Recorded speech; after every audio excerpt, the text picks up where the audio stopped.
اعوذ باللہ من الشیطان الرجیم بسم اللہ الرحمن الرحیم نحمدہ ونصلی علی رسولہ الکریم صلی اللہ علی محمد وعلی آل محمد کثیرا کثیرا حرفا حرفا حلفا حلفا دائما ابدا الصلاۃ والسلام علیکہ یا رسول اللہ، الصلاۃ والسلام علیکہ یا حبیب اللہ، الصلاۃ والسلام علیکہ یا نبی اللہ۔ محترم حاضرین، سامعین اور گروپ میں حاضر تمام بزرگ، تمام دوست و احباب، تمام بھائی بہن، تمام صوفیہ کبار، تمام پیر اعظام اور تمام طلبہ حضرات جو مجھے سن رہے ہیں، آپ تمامی حضرات کی خدمت میں بعد سلام کہیے۔ میں پیش کرتا ہوں کہ کل کے موضوع پر جو باتیں ہونی تھی، وہ جو موضوعات تھا اس کے ایک نظر سب سے پہلے دیکھ لیں کہ کل کا سوال کیا پوچھا گیا تھا اس مکالمے کے گروپ میں، اور اس سوال و جواب کے تعلق سے اس میں ڈسکشن ہوتا ہے، آن لائن ڈسکشن ہوتا ہے مرکز افضلیہ کے اس واٹس ایپ گروپ پر، جس پر مسلسل کئی مہینوں سے مختلف موضوعات پر مختلف خانقاہوں کے حوالے سے، مختلف خانقاہوں کے بزرگوں کے حوالے سے اور ان کے تحقیقات کے بنا پر جو باتیں پیش کی جاتی ہے، اس میں آپ تمام حضرات کا استقبال ہے۔ آئیے دیکھ لیتے ہیں کہ کل کا کیا موضوع تھا، کیا پوچھے گئے تھے اور کیسے جوابات آئے ہیں۔ کربلا کا واقعہ کیوں پیش آیا، اس کے سیاسی پس منظر بیان کریں، اور اگر ہو تو تاریخ کے روشنی میں شروع سے آخر تک کے حالات اور واقعات مختصراً بیان کریں۔ کیا امام حسین علیہ السلام کی شہادت سجدے میں ہوئی تھی، تاریخ کے روشنی میں بتائیں۔ کیا یزید کا کلمہ اور امام حسین علیہ السلام کا کلمہ الگ تھا، اس کی وضاحت کریں۔ امام حسین علیہ السلام اپنے اہل و عیال کے ساتھ کربلا کیوں گئے تھے۔ شہادت کے بعد شہیدوں کی تدفین کب اور کیسے ہوئی۔ امام علی مقام امام حسین علیہ السلام کا سر مبارک کہاں دفن کیا گیا۔ اور 8واں سوال یہ تھا کہ سانحۂ کربلا کو صوفیہ کرام کیسے دیکھتے ہیں، شریعت، طریقت، حقیقت اور معرفت کے حوالے سے اس پر ذکر کریں۔ ان مجموعی سوالات کے جوابات اس طرح سے آئے ہیں، ذرا غور فرمائیے۔ جناب صوفی معراج صاحب نے کہا کہ کربلا کا واقعہ اہل بیت علیہ السلام سے بدلہ لینے کے لیے ہوا۔ شروع سے ہوتے آئے جنگ اور دشمنی کا بدلہ لیا گیا۔ یزید نے اپنے دربار میں کہا کہ آج میں نے اپنے آبا و اجداد کا بدلہ لے لیا ہے، اور امام کی شہادت سجدے میں ہوئی ہے۔ امام حسین علیہ السلام کا سر مبارک کے بارے میں کئی روایت ہے، جن میں سے دمشق ہے، اور کچھ روایت میں کربلا ہے، اور کچھ میں جنت البقیع بھی ہے۔ شہیدوں کی تدفین کے لیے بنو اسد کے لوگ آ رہے تھے، تو عمر بن سعد نے سارے لاشوں کو ایک بڑے گڑھے میں بنا کفن کے ڈال دیا تھا اور مٹی بھر دیا تھا۔ پھر جب وہ لوگ آئے تو انہوں نے مٹی کو سونگا تو وہاں سے خوشبو آئی، تب وہاں سے نکال کر کے بنو اسد کے لوگوں نے جنازے کی نماز پڑھی اور تدفین وغیرہ کیا۔ یہ ان کی باتیں تھی، جناب معراج صاحب نے یہ کہا۔ پھر جناب صوفی مستقیم واصل صاحب نے بہت ہی عمدہ تقریر کی صورت میں انہوں نے اپنی بات پیش کی، اور شان اہل بیت علیہ السلام کے موضوع پر بہت ساری باتیں بتائی، اور فرمایا کہ کربلا کا سانحہ جو ہے عداوت اہل بیت کے بنا پر تھا، اور امان یافتہ مسلمان نے ایمان یافتہ مسلمان سے جنگ کی۔ امان یافتہ مسلمان نے ایمان یافتہ مسلمان سے جنگ کی، یہ ان کے جملے تھے، اور یہ ہر زمانے میں کرتے ہیں۔ ان کا کہنا تھا کہ یہ ہر زمانے میں کرتے ہیں۔ بہت اچھی چیز انہوں نے پیش کی ہے۔ پھر جناب صوفی و حافظ و قاری سید ہاشمی صاحب نے کہا کہ عبد مناف کے گھر میں 2 بیٹے پیدا ہوئے تھے، دونوں جڑواں تھے، ایک کا نام ہاشم اور دوسرے کا نام امیہ تھا۔ ان کو تلوار سے الگ کیا گیا تو ایک کاہنہ نے کہا کہ اس کو تلوار سے الگ نہیں کرنا چاہیے تھا، اب تا قیامت تک ان دونوں کے درمیان تلوار رہے گی۔ سب سے پہلے ابو سفیان کی لڑائی حضرت ابو طالب علیہ السلام سے ہوئی اور رسول اللہ صلی اللہ علیہ وسلم کی وجہ سے ہوئی۔ پھر امیر معاویہ نے مولا علی علیہ السلام سے جنگ کی، پھر یزید نے امام حسین علیہ السلام سے جنگ کی۔ اس طرح ہوتا آیا ہے۔ مزید انہوں نے فرمایا کہ آج بھی امیہ کے اولادیں ذکر اہل بیت علیہ السلام سے روکتے ہیں۔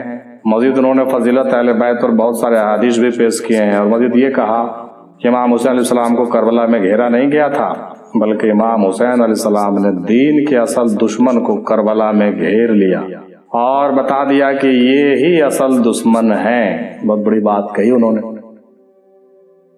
پھر جناب صوفی ثقیل احمد وارثی صاحب نے کہا کہ سب سے پہلے ابو سفیان نے رسول اللہ صلی اللہ علیہ وسلم سے جنگ کیا، اور اس کے نائب نے رسول صلی اللہ علیہ وسلم کے نائب سے جنگ کی۔ یعنی کہ امیر معاویہ نے مولا علی علیہ السلام سے جنگ کی اور آخر میں یزید نے امام حسین علیہ السلام سے جنگ کا اعلان کر دیا۔ مزید انہوں نے کہا کہ آل امیہ صرف اہل بیت علیہ السلام کو تکلیف دینے کے لیے ہی آئی ہے، اور دوسرے سوال پر انہوں نے کہا کہ امام حسین علیہ السلام کی شہادت سجدے میں ہی ہوئی ہے اور سورہ کوثر کی تفسیر یہی ہے۔ انہوں نے سورہ کوثر کی وضاحت جو ہے بہت تفصیل سے بیان فرمائی، اور انہوں نے کہا کہ یہ سورہ کوثر کی پوری طرح سے تفسیر ہے کہ امام علی مقام کو جو ہے سجدے میں شہید کیا گیا۔ انا اعطیناک الکوثر فصل لربک وانحر ان شانک هو الابتر کہ انہوں نے بہت عمدہ تشریح بیان فرمائی جو نہایت ہی نایاب ہے، اور قرآن مجید تھیوری ہے اور اہل بیت ان کے پریکٹیکل ہے۔ انہوں نے کہا پھر جناب صوفی عادل صاحب قادری تشریف لائے، انہوں نے کہا کہ سوال ایک پر کہا کہ سیاسی پس منظر میں ہاشمی صاحب سے اتفاق کرتا ہوں، جیسا کہ انہوں نے اوپر بیان کیا ہے کہ جو باتیں اوپر انہوں نے ذکر کیا ہے وہ پہلے میں کر چکا ہوں، جناب سید ہاشمی صاحب کی باتیں۔ پھر سوال نمبر 4 پر انہوں نے کہا کہ آج 99% لوگ یزیدی کلمے پر ہیں اور ساتھ ہی یا حسین کا نعرہ بھی لگاتے پھرتے ہیں۔ حسین اور حسینیت کا کلمہ عشق و محبت والا ہے اور جو مقام وصل بیان کرتا ہے جس سے مقام فنا بقا حاصل ہوتی ہے، اور یزیدیت کا رائج کلمہ یہ ہے کہ خالق کو الگ اور مخلوق کو الگ سمجھا جائے، خود کو بادشاہ اور دوسرے کو کچھ نہ سمجھا جائے۔ یہی 99% لوگ فالو کر رہے ہیں۔ نمرود، فرعون اور یزید میں کوئی فرق نہیں، مگر حسینیت، یزیدیت اور فرعونیت میں زمین و آسمان کا فرق ہے۔ ماشاءاللہ آپ نے بہت اچھی وضاحت فرمائی۔ پھر آگے انہوں نے کہا کہ مخلوق سے پیار کرنا اور ان کی عرضی سننا، حاجت روائی کرنا اصل مقصد ہے۔ کلمے کا اصل مقصد یہی ہے۔ کلمے کا اصل مفہوم پا کر اس کو سمجھنا حسینیت ہے، اور کلمے کو صرف مسلمان کی پہچان بتانا اور اس کے معنی میں غور و فکر نہ کرنا اور نہ ہی اس کا حصول کرنا، یہی یزیدیت ہے۔ شرک سب سے بڑا گناہ ہے اور یہی ظالم کی پہچان ہے۔ مزید انہوں نے سوال نمبر 8 پر یہ کہا کہ صوفیاء کرام اس دن نیاز دلاتے ہیں اور فاتحہ اور سبیل ہوتی ہے، لنگر ہوتا ہے، تعلیم و تفہیم ہوتی ہے۔ بعض مشائخ ان دنوں بولنا کھانا پینا بہت کم کر دیتے ہیں اور اکثر اشک بار رہتے ہیں۔ شریعت کے اعتبار سے حق و باطل کی جنگ تھی، اور یہ بتایا گیا کہ جنگیں صرف غازی ہو کر نہیں جیتی جاتی بلکہ شہید ہو کر بھی جیتی جاتی ہیں، اور یہ بھی بتایا گیا کہ جو شریعت اہل بیت ہے وہی حق ہے، اور بنی بنائی ہوئی جو شریعت لوگ اعلان کرتے ہیں وہ شریعت دراصل شریعت نہیں ہے۔ ان کا کہنے کا مدعا یہی تھا، جو اہل بیت نے بتایا دراصل وہی شریعت۔ پھر طریقت کے اعتبار سے یہ طریقہ اختیار کر کے بتایا گیا کہ راہ حق میں اپنی جانوں کو پرواہ نہ کی جائے بلکہ وقت آنے پر سر کٹا دیا جائے۔ یہ طریقہ انبیاء اور اہل بیت علیہ السلام اور اصحاب تابعین اور انبیاء کا رہا ہے۔ حقیقت کے اعتبار سے صرف رضا اور مشیت الہی کو جان کر مشیت کا پیکر بن جانا ہے۔ ان اللہ مع الصابرین، یعنی کہ صبر کرنے والوں کے ساتھ اللہ ہے، صبر اللہ کی شان ہے اور جو صابرین سے ظاہر ہے۔ اور معرفت کے اعتبار سے ہمیں پتہ چلتا ہے کہ مقام فقر کیا ہے۔ اس میں اہل بیت سردار ہیں، اور ان کے علاوہ بہت سے انبیاء، وہ صحابہ، وہ تابعین، وہ اولیاء نے اسے کر کے دکھایا ہے۔ نہایت ہی عمدہ وضاحت جناب صوفی عادل بھائی کا تھا، ان کا میں تہہ دل سے شکریہ ادا کرنا چاہتا ہوں۔ آگے صوفی مزمل صاحب نے کہا کہ مولا علی کے خلیفہ بنتے ہی یہ فتنہ شروع ہو گیا تھا، اور قصاص عثمان غنی رضی اللہ تعالیٰ عنہ کے آڑ میں امیر معاویہ نے مولا علی سے جنگ کی اور حضرت عائشہ رضی اللہ تعالیٰ عنہ کو ورغلانا شروع کر دیا، یہاں تک کہ مولا علی کو شہید کر دیا گیا۔ اسی طرح امام حسن کے خلیفہ بننے پر پھر یہ فتنہ جاری رہا، یہاں تک کہ امام حسن علیہ السلام صلح کر کے کچھ شرائط کے ساتھ امیر معاویہ کو خلافت دے دی، لیکن امیر معاویہ نے ان شرائط کو بھی نہیں مانا اور اپنے بیٹے یزید کو تخت پر بٹھا دیا۔ اپنے بیٹے یزید کو تخت پر بٹھا دیا۔ پھر یزید نے جو کیا وہ تو جانتے ہی ہیں سب۔ مزید انہوں نے کہا کہ امام کی شہادت سجدے میں ہوئی اور وہ نماز عشق ادا کر رہے تھے۔ یقیناً بہت عمدہ بیان کیا اپنے محترم۔ پھر جناب صوفی عاشق سہروردی صاحب نے کہا کہ یہ لڑائی بہت پہلے سے چلی آ رہی ہے۔ بنو امیہ والے بنو عاصم کے کھلے دشمن تھے۔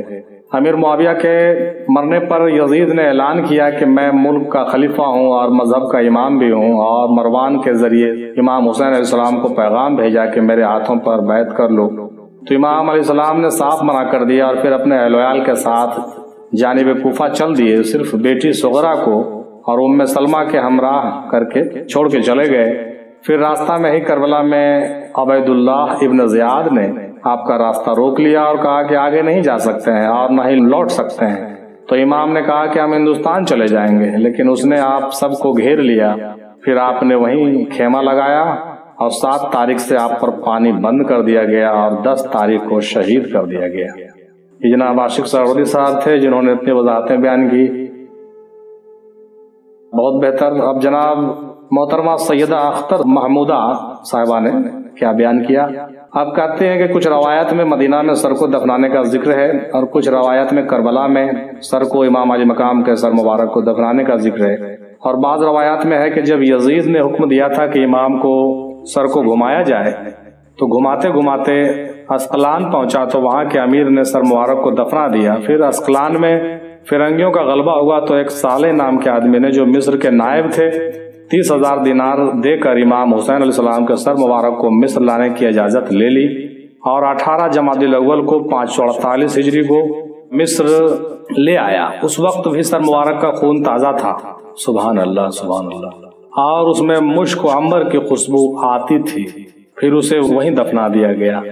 شیخ صاحب الدین بن حنفی نے فرمایا کہ سر مبارک کے بارے میں اختلاف ہے، کیا معلوم یہاں پر ہے کہ نہیں؟ تو آپ نے کہا کہ مجھے اچانک نیند آ گئی اور خواب میں دیکھا کہ وہاں سے ایک شخص نکلا اور رسول اللہ صلی اللہ علیہ وسلم کی خدمت میں حاضر ہوا اور عرض کی کہ یا رسول اللہ صلی اللہ علیہ وسلم، میں نے آپ کے بیٹے کی حسین علیہ السلام کی زیارت کی ہے۔ تو آپ صلی اللہ علیہ وسلم نے فرمایا کہ اے اللہ ان دونوں کو بخش دے۔ حضرت شیخ صاحب الدین فرماتے ہیں کہ اس دن مجھے یقین ہو گیا کہ سر انور یہیں پر ہے، یعنی کہ مصر میں۔ یہ روحانیت کی ان باتوں سے اور روایت کے ان تمام باتوں سے یہ تصدیق ہوتی ہے محترم کہ یقیناً امام علی مقام کا سر مبارک مصر میں دفن ہے، حالانکہ کچھ لوگوں کو اس پر اختلاف بھی ہے۔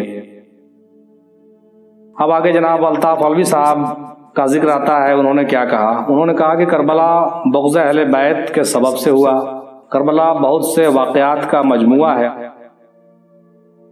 اب میں جو ہے ان تمام باتوں کو مد نظر رکھتے ہوئے اب کچھ اپنی باتیں بھی وضاحت کے طور پہ آپ کے سامنے پیش کرنا چاہتا ہوں۔ اپنی باتوں کو پیش کرنے سے پہلے یہ چیز میں آپ کے سامنے پیش کر دوں، کچھ تاریخ آپ اپنے نظر میں رکھیں۔ تاریخ کربلا کے حوالے سے کچھ باتیں آپ کے ذہن میں خاص طور سے رہنی چاہیے کہ 60 ہجری میں یہ واقعہ پیش آیا۔ 15 رجب المرجب کو امیر معاویہ کی موت ہوئی، ان کا انتقال ہوا۔ 28 رجب کو مدینہ سے امام حسین علیہ السلام کو نکلنا پڑا، 28 رجب المرجب کو، اور 3 شعبان کو امام کا مکہ پہنچنا ہوا۔ 10 رمضان کو کوفیوں کا امام حسین علیہ السلام کے نام پہلا خط آیا۔ 12 رمضان المبارک کو کوفیوں کے 1500 خطوط امام کو ملتے ہیں۔ 15 رمضان المبارک کو حضرت مسلم بن عقیل کی مکہ سے کوفہ روانگی ہوتی ہے رضی اللہ تعالیٰ عنہ علیہ السلام، اور 5 شوال کو مسلم بن عقیل علیہ السلام کا کوفہ پہنچنا ہوتا ہے۔ 8 ذی الحجہ کو مکہ سے امام کا نکلنا ہوا، اور 9 ذی الحجہ کو شہادت امام مسلم بن عقیل ہوتی ہے۔ یہ واقعات 60 ہجری کے تھے۔ اب 61 ہجری کے جو واقعات ہیں وہ آگے آپ دیکھ لیں تاریخ کی روشنی میں۔ 2 محرم الحرام کو کربلا میں کاروان امام پہنچا۔ 3 محرم کو لشکر عمر سعد کا کربلا میں پہنچنا ہوا، یعنی 2 کو آپ پہنچ گئے، 3 کو لشکر عمر سعد کربلا میں پہنچ گئے گھیرا بندی کرنے کے لیے، اور 7 محرم الحرام کو پانی کی بندش کی گئی ہے، اور 9 محرم الحرام کو شمر کا کربلا پہنچنا ہوا۔ شمر لعین جو ہے 9 محرم کو کربلا پہنچ گیا۔ 10 محرم کو یہ واقعہ پیش آیا یوم عاشورہ کے دن، جو نہایت ہی قیامت انگیز واقعہ تھا۔ 11 محرم کو اسیران کربلا کا کوفہ کی طرف سفر ہوا، 11 محرم کو آپ سمجھ لیں، اور 11 محرم کو بنی اسد کا جو ہے معاملہ آیا کہ انہوں نے شہداء کو دفن کیا گیا۔ پھر 12 محرم کو اسیران کربلا کا کوفہ پہنچے، کوفہ پہنچنے کا واقعہ ہے۔ 19 محرم الحرام کو اہل بیت اطہار کی کوفہ سے شام روانگی ہوتی ہے، کوفہ سے شام کی روانگی ہوتی ہے۔ 1 صفر اہل بیت اور امام حسین کا سر مطہر کا شام پہنچنا ہوتا ہے، اور 20 صفر چہلم امام حسین علیہ السلام ہے، اور 20 سفر اہل بیت کی کربلا میں واپسی بھی ہے، سیم ڈے، اسی دن کربلا سے گزر ہوتا ہے واپسی میں۔ اور یہ بہت ہی نہایت ہی قیامت انگیز منظر رہا ہوگا جب بیویاں لوٹ رہی ہوں گی ادھر سے اور کربلے سے گزر رہی ہوگی۔ 29 سفر کو اہل بیت کی مدینہ میں واپسی ہو گئی۔ یہ معاملات میں نے تاریخی اعتبار سے پیش کر دیے تاکہ کچھ یادگار رہ جائے۔ اب جو ہے میں یہ کہنا چاہوں گا خاص طور سے محترم کہ اگر ان تاریخ کا مطالعہ کرنا ہو آپ کو تو کچھ کتابیں ہیں ضرور پڑھنا چاہیے آپ کو۔ سب سے پہلا تاریخ طبری کا مطالعہ کریں، شہید ابن شہید کا کریں، شام کربلا کا، شاہنامہ اسلام کا، مکمل تاریخ اسلام کا، بہار الانوار کا، ایک قطرہ خون ہے، مطلب مختلف کتابیں اس حوالے سے ہیں جس کو آپ پڑھنے سے کربلا کے پورے معاملات کو آپ سمجھ سکیں گے۔ یہ میرا مشورہ تھا۔ اب آئیے اپنا نظریہ بھی میں پیش کرتا چلوں۔ جناب جیسا کہ اوپر ذکر ہوا ہے، مختلف صوفیاء اکرام نے اور پیر اعظام نے اور ہمارے دوستوں نے اور ہمارے بھائیوں نے اور ہمارے طلباء صاحبان نے بہت بہتر طریقے سے اپنے جوابات پیش کرنے کی کوشش کی ہے۔ آئیے کچھ اس میں اپنی باتیں بھی رکھیں۔ بالکل صحیح جناب فرمایا کہ عبد المناف کے گھر میں جو اولادیں ہوئی وہ امیہ اور ہاشم کا ذکر جو تاریخ میں آتا ہے بالکل صحیح ہے، اور یہ تلوار سے کاٹا جانے کی وجہ سے یہ ایسا ہوتا کہا گیا ہے کہ ان دونوں خاندان میں جنگ رہے گی قیامت تک۔ تو ظاہر یہ مصلحت بھی ہے اور قدرت بھی ہے اللہ تعالیٰ کا۔ تو جیسا کہ ہم نے دیکھا کہ اوپر سے ذکر بھی ہوتا آیا کہ ابو سفیان کا جنگ حضرت ابو طالب سے اور حضرت محمد صلی اللہ علیہ وسلم سے رہا۔ اس کے علاوہ جو امیر معاویہ کا جنگ مولا علی سے رہا، امام حسن نے تو صلح کر لی آخر میں، اور یزید کا جنگ جو ہے یقیناً جو ہے امام علی مقام سے رہا۔ تو یہ مخالفت شروع ہو گئی تھی وہیں سے رسول اللہ کے زمانے سے، اور مولا علی کے زمانے میں یہ تیز ہو گئی اور بغض اور جو ہے اناد بھر گیا، اور کافی جو ہے یوں کہیے کہ بہت دشمنی جو ہے حدود کو پار کرنے لگی، اور بہت ساری چیزیں ایسی ہوئی جس کا ذکر کرنا بھی جو ہے مناسب نہیں لگتا ہے اور باتیں بہت لمبی ہو جاتی ہے۔ اس لیے میں نے تاریخ کا کتاب کا مطالعہ کرنے کے لیے آپ کو کہا ہے کہ بیان سے باہر ہے، آپ جب خود سے پڑھیں گے تو آپ کو ساری باتیں سمجھ میں آئیں گی، بہت تفصیلی گفتگو ہے اس میں۔ اور آخر میں امام حسین کو جو یزید کے ساتھ جنگ کا مسئلہ آیا وہ بیعت کے لیے آیا، اور یہ بھی معاملات جو ہے بالکل شروع سے چلے آ رہے تھے، وہ ملا جلا کر کے وہ یہاں پر آ کر کے بہت اختصام کو پہنچا۔ قدرت اور مسئلات اس کے پیچھے بھی کام کر رہی تھی اپنا۔ تو اب رہ گیا کہ یہاں پر جو پس منظر کی جہاں تک بات آتی ہے کہ بھائی پس منظر کیا ہے کربلا کا، تو پس منظر جیسا کہ آپ نے بیان کیا ہے، سیاسی پس منظر تو ان تمام چیزوں کے حوالے سے آپ سبھی نے بیان کیا ہے، لیکن اس میں 3 صحابی کا جو ذکر کرتے ہیں اس سے ہم لوگوں کو اختلاف آتا ہے۔ یہ شیعوں کا عقیدہ ہے، تمام بزرگان دین نے اس کا ذکر کہیں اپنی کتابوں میں نہیں کیا ہے، چاہے وہ کشف المحجوب کے رائٹر داتا گنج حجویری ہوں یا خواجہ اجمیری ہوں یا نظام الدین اولیاء ہوں، بابا فرید ہوں، قطب الدین بختیار کاکی ہوں، یا حضرت مخدوم سمنا ہوں، مخدوم شرف الدین بہاری ہوں، یا حضرت وارث علی شاہ ہوں، یا حضرت علامہ اقبال ہوں، یا حضرت میم ہندی سرکار رحمۃ اللہ علیہ ہوں۔ جتنے بھی بزرگوں کی باتیں ہم لوگوں نے مطالعہ کیا اس میں کہیں سے بھی جو ہے کربلا کے پس منظر میں ان 3 صحابی کا ذکر کہیں نہیں ملتا ہے۔ اور صوفیہ اکرام کا یہ عقیدہ ہے کہ ہم لوگ 4 یار اور 12 امام کو ماننے والے ہیں۔ البتہ امیر معاویہ سے میرا اختلاف، میرا نہیں بلکہ بعض اوقات جو ہے زیادہ تر صوفیہ اکرام نے اس کے خلاف بہت ساری باتیں بیان کی ہیں، اور یہ تاریخ جو ہے بالکل جیتی جاگتی تصویر اس کی بیان کرتا ہے۔ اور حالانکہ کچھ لوگ اس کو بھی پوشیدہ کرنا چاہتے ہیں، لیکن امیر معاویہ کی حرکتیں جو ہے پوشیدہ کرنے لائق نہیں ہیں، لہذا اس کا ذکر کرنا بہت ضروری ہو جاتا ہے۔ یہ کربلا کے پس منظر میں امیر معاویہ کا بہت بڑا رول تھا، اور اس سے ہم انکار نہیں کر سکتے ہیں۔ پھر بھی کچھ لوگ اس پر خاموشی اختیار کرتے ہیں، تو یہ ان کا اپنا عقیدہ ہے۔ میں بھی کچھ زیادہ بولنے والا اس پر نہیں ہوں، بھائی میں کیوں بولوں؟ جب ہمارے امام حسن علیہ السلام نے ان سے صلح کر لیا تھا تو ہماری زبان بند ہو جاتی ہے۔ پھر بھی جو حقیقتیں سامنے کھل کر کے آتی ہے تو بعد میں پتہ چل ہی جاتا ہے کہ سارا کھیل کیسے کیسے ہوا ہے۔ تو آپ خود ان کتابوں کا جب مطالعہ کریں گے تو آپ میری بات سے اختلاف نہیں کریں گے۔ بہرحال 3 صحابی کا ذکر کسی بھی حال میں اس پس منظر میں نہیں ہونا چاہیے، اور اگر کوئی بھائی ہمارے گروپ میں اگر کر گزرے تو ان کی طرف سے میں معذرت چاہتا ہوں۔ یقیناً یہ لوگ بہت بڑے پائے کے ہستی ہیں، اور ہم لوگ سنی حضرات ہیں، صوفیہ اکرام کے ماننے والے ہیں، تو ہم لوگ ان چاروں کا تینوں صحابیوں کا ہم بہت عزت کرتے ہیں، احترام کرتے ہیں، اور ہمیں کرنا ہی چاہیے، اور انشاءاللہ قیامت تک کریں گے۔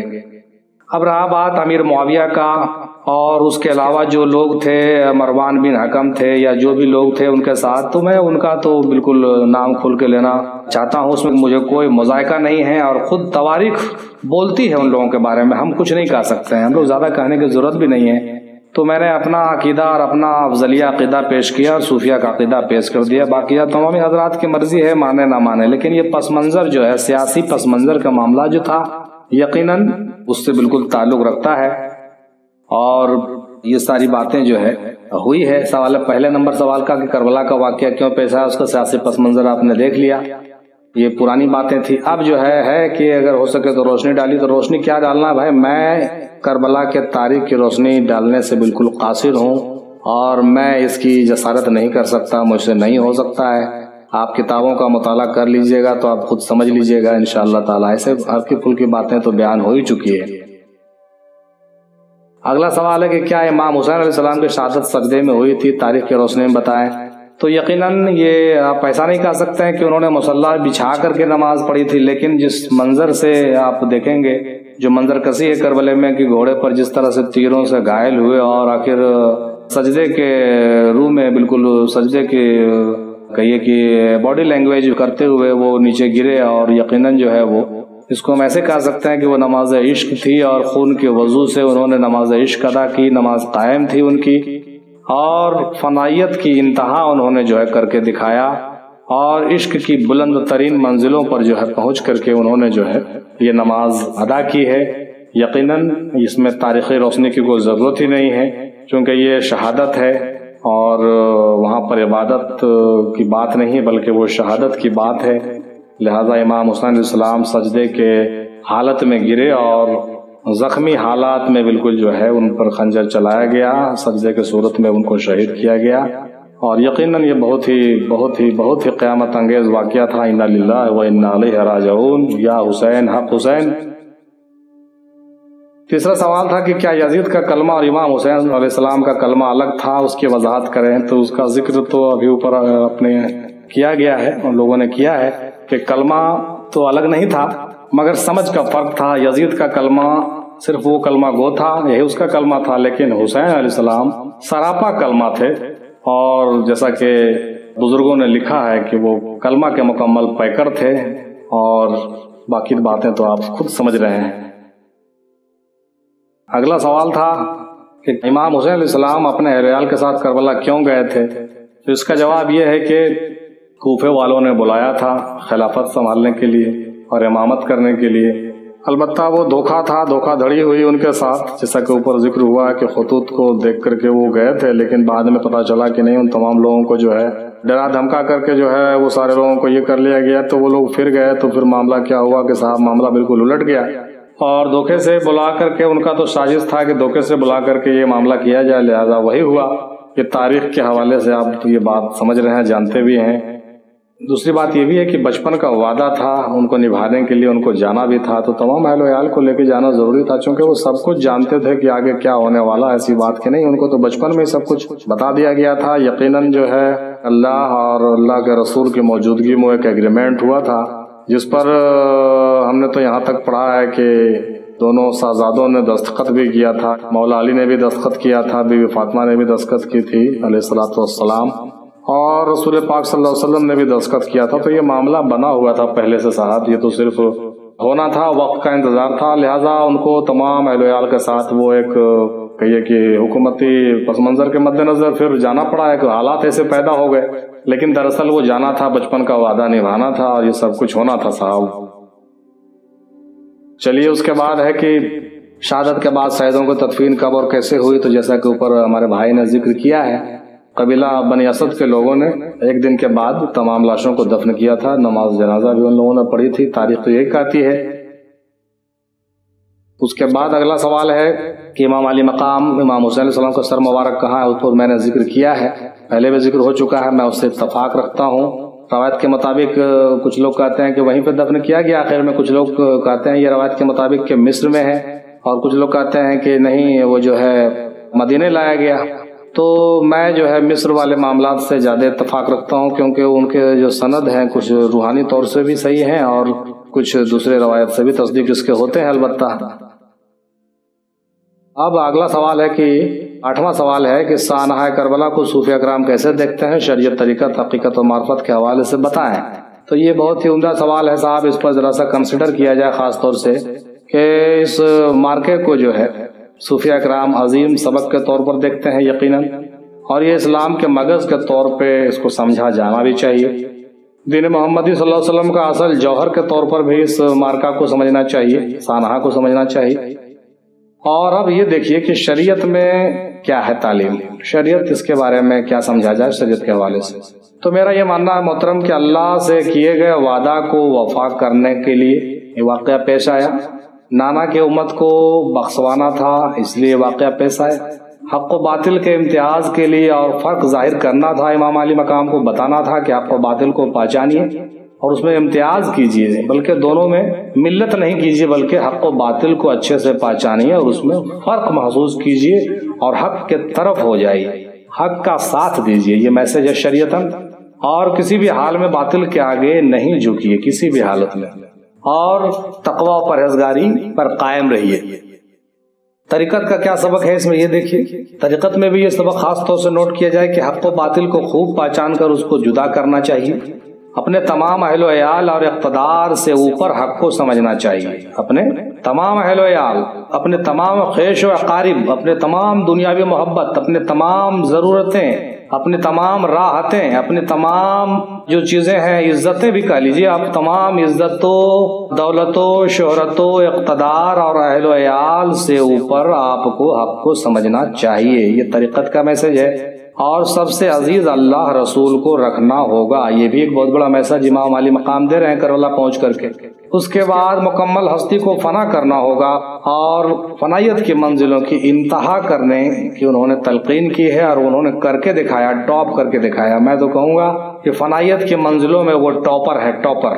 تمام دنیا کے تمام اللہ والوں اور تمام مقرب بندوں اور تمام واصل اللہ عاشقان الہی اور محبوبان الہی کے تمام منزلوں سے بلند ترین منزل کے مالک ہیں وہ، اور انہوں نے اس فیلڈ میں ٹاپ کیا صاحب، ٹاپ کیا ہے، وہ ٹاپر ہیں، ہمارے ٹاپر ہیں وہ، اسی لیے جنت کے تمام جوانوں کے سردار بھی ہیں۔ اب بات سمجھ میں آتی ہے، یہ ہو گئی میں نے طریقت کے حوالے سے کہا۔ اب دیکھیں صاحب کہ حقیقت میں کیا سمجھا جائے۔ حق و باطل دراصل حقیقت کے مقام پہ پہنچنے کے بعد ایک ہو جاتا ہے، حق و باطل میں فرق نہیں ہوتا، ایک ہو جاتا ہے، حق اور باطل دونوں غیر نہیں ہوتے بلکہ عین حق ہوتے ہیں، مگر امتیاز شرط ہوتا ہے صاحب۔ حقیقت میں اگر کوئی پہنچ جائے اور امتیاز حق و باطل کا بھول جائے تو ایسا نہ کرے، بلکہ یہی امام علی مقام کا میسج ہے کربلا سے کہ ایسے حقیقت پرستوں کو یہ سمجھ لینا چاہیے کہ وہ حقیقت نہیں ہے جو وہ سمجھ رہے ہیں، بلکہ حقیقت یہ ہے کہ کسی بھی حال میں دشمن کا بھی شکایت نہیں کریں اور گلہ نہیں کریں، مگر حق کو حق کہیں، باطل کو باطل ہی کہیں، اور لڑنا بھی آپ کو فرض ہے۔ یہ نہ سمجھیں کہ حقیقت میں پہنچ گئے تو کسی سے نہیں لڑیں، جی نہیں، پھر عمل کے لیے کچھ نہیں بچتا ہے۔ لہذا عمل کے لیے امتیاز شرط ہے، حق و باطل کا پہچاننا شرط ہے، اور حق کے طرف ہو کر کے باطل سے لڑنا بھی فرض ہے صاحب، یہی حقیقت ہے۔ اور دشمن سے کوئی بھی نفرت نہیں ہو، یہ بھی سمجھنا ضروری ہے۔ اللہ کی قدرت و مصلحت کی تقدیر کو، قضاء و قدر کو سمجھنا ہے، خاموشی اختیار کرنی ہے، مگر خاموشی کا مطلب یہ ہرگز نہیں کہ ہم باطل کے آگے سرنگو ہو جائیں یا دونوں میں فرق ہی نہیں کریں، کبھی ادھر ہو جائیں کبھی ادھر ہو جائیں، ایسا نہیں ہونا ہے، بلکہ باطل کو اچھے سے پہچاننا ہے اور حق کا ساتھ دینا ہے، یہ بھی حقیقت ہے صاحب۔ حقیقت کے معنوں میں جو ہے جو غلطیاں اور غلط فہمیاں لوگوں میں پھیلتی ہیں اس کا ازالہ کرنا ضروری تھا، لہذا میں نے خاص طور سے انڈر لائن کر کے یہ بات آپ کو کہی ہے۔ اور یہ سمجھنا ضروری ہے کہ مجاہدانہ حرارت زندہ رکھنا ہے، مجاہدانہ جو حرارت ہوتی ہے اس کو زندہ رکھنا ہے، خاموش اب بے حس نہیں ہو جانا چاہیے۔ کچھ لوگ کہتے ہیں کہ خاموش ہو جانا چاہیے، صوفی کو کچھ نہیں بولنا چاہیے، کچھ لڑنا نہیں چاہیے، غصہ نہیں ہونا چاہیے، جی نہیں، میرا یہ ماننا ہے کہ مجاہدانہ حرارت آپ کے اندر ہونی چاہیے، ضرورت پڑنے پر آپ کو اختلاف کرنا چاہیے، ضرورت پڑنے پر آپ کو تلوار لے کے کھڑے ہونے چاہیے، ضرورت پڑنے پر آپ کو غصہ بھی ہونا چاہیے، چونکہ صوفی اس وقت غصہ ہوتا ہے جب شریعت کے خلاف کوئی بات کی جاتی ہے، لہٰذا امام علی مقام کا بھی یہی میسج ہے، اور اللہ تبارک تعالیٰ سے دعا ہے کہ ہم لوگوں کو اس کو سمجھنے کی توفیق دے۔ اور جو دشمن اسلام ہوتے ہیں وہ ان چیزوں سے جو ہے عام لوگوں کو پھنسا لیتے ہیں۔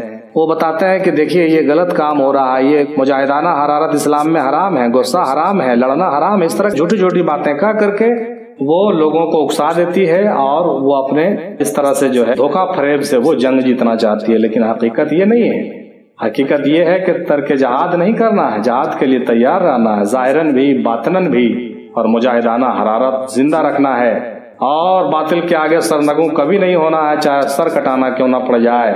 ہر طرح سے اختلاف کرنا ہے اور ہر طرح سے کھڑے ہو جانا ہے سینہ تان کر۔ امام علی مقام کا یہی میسج ہے محترم۔ اقبال نے بھی کہا تھا سکون پرستی راہب سے فقر ہے بیزار، فقیر کا ہے سفینہ ہمیشہ طوفانی۔ لیکن آج کے صوفیہ کیا کرتے ہیں؟ طوفانی سفینہ سے بھاگنا شروع کر دیتے ہیں اور اپنے حجرے میں بند ہو کر کے تسبیح ہلانا شروع کر دیتے ہیں۔ کیا امام علی مقام کا یہی میسج تھا؟ غور فرمائیے، خاص طور سے میں یہ موضوع کو لا رہا ہوں آپ کے سامنے۔ امام علی مقام کا یہ میسج محرم ہم کو یہ بتاتا ہے کہ نہیں صاحب، اسلام کا جوہر ادھر نہیں ادھر ہے۔ اب آئیے معرفت کی تھوڑی سی بات کر لیں۔ معرفت میں کیا ہے کہ حقیقت میں تو ہم لوگ جانتے ہیں کہ اللہ کو آپ پہچانتے ہیں، مگر معرفت میں اللہ آپ کو پہچانتا ہے۔ جب آپ کو اللہ پہچانے گا تب آپ سے امتحان بھی لے گا۔ جتنا زیادہ اللہ تعالیٰ آپ کو پہچانے گا اتنا ہی زیادہ آپ سے امتحان بھی لے گا، اتنے بڑے بڑے مشکلیں آپ کے سامنے لا کے کھڑا کرے گا، اور جتنا زیادہ آپ سے امتحان لے گا اپنے قریب اتنا زیادہ کرے گا، اپنے قربتوں اور وصلتوں میں آپ کو پہنچائے گا محترم۔ لہذا کربلا معرفت کے اعتبار سے فنا اور بقا کی منزل کی معراج ہے۔ کربلا کا سانحہ کیا ہے؟ معرفت کے اعتبار سے فنا اور بقا کی منزلوں کی معراج ہے۔ یہاں پر معرفت کی انتہا بھی ہو جاتی ہے، امتحانات کی انتہا، ابتلا کی انتہا، کرب و بلا کی انتہا، مشکلات کی انتہا، فنائیت کی انتہا، مشکلوں کی انتہا جب ہوتی ہے تو مکمل وجود اور ہستی فنائیت اور نیستی میں تبدیل ہو جاتی ہے، تب جا کے مکمل ہوتا ہے لا الہ الا اللہ، اور مکمل ہوتا ہے محمد رسول اللہ صلی اللہ علیہ وسلم۔ وآخر دعوانا الحمدللہ رب العالمین برحمتک یا ارحم الراحمین۔ حق حسین، یا حسین، مولا حسین، کرم حسین۔